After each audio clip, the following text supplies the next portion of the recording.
Okay, we've configured our aisle goods.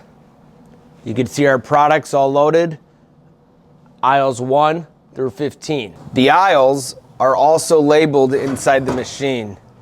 15, 14, 13, 12, 11, 10, all the way up to 1. So you can see here, if I were to look on the screen, let's take aisle 14, Alp Chilled Mint, which I just put in my mouth. This is aisle 14. The problem with putting nicotine pouch tins in coils is this is what happens. So here's what we'll do. Tins fit best in what are called 35 millimeter coils. Instead of holding 1, 2, 3, 4, 5, 6, 7 products, this will hold 10. And the space between each rung is a little smaller, so the tin fits a little better.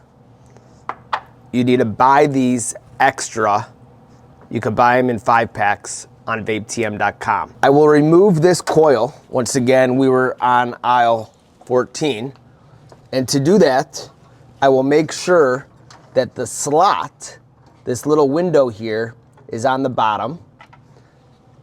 To move that, there's a spring behind the motor, and you could push it and twist the coil to get it on the bottom.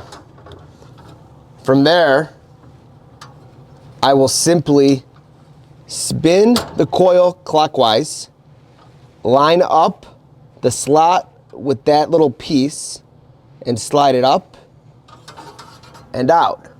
I will take my 35 millimeter coil. I will slide it just over the top. I will put that piece in that window. I will push a tiny bit, and I will turn it once again clockwise. There, I just changed my coil.